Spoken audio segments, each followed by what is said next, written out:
I'm a midterm rental consultant and I help my clients find renters for furnished 30+ stay properties.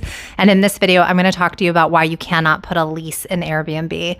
So hypothetically, you could put a lease in the house rules, but there's a reason why it doesn't work. And before I get into why it doesn't work, I'm going to tell you a little bit about me. I am Erin Spradlin. I have written 3 books on midterm rentals, and I have built an entire YouTube channel around content for mom and pop landlords, meaning landlords that are accidental landlords or landlords that are proactive landlords, but they're new in their journey and they have 5 or fewer properties. I think that there's a whole contingent of us that don't want to own 100 doors or 1,000 doors.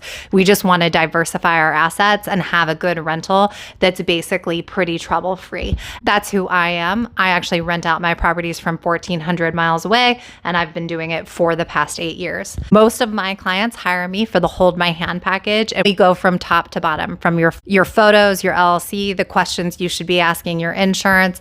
I set you up on the platforms as well as explain all the decisions I made on the platforms. We talk about your house rules, your lease. We vet and set your first tenant, and then I hang out through the first month of your first tenant so that you feel that your hand is being held through that first process, because it can be a little bit nerve-wracking.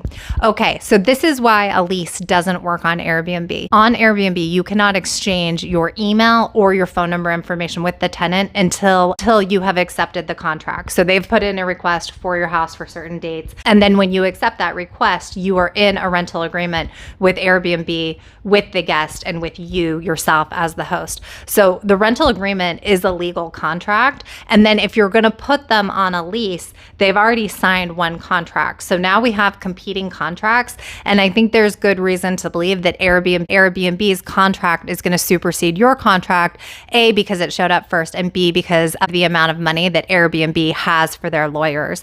You can bet that those are pretty solid contracts. So for that reason, I never put anyone on a lease in Airbnb. And the way I stave off problem tenants is with really solid house rules. Better to deter a tenant with problem behaviors than to bring them in and then try and manage it either with the rental agreement through Airbnb or through the lease outside of Airbnb. Hope that helped.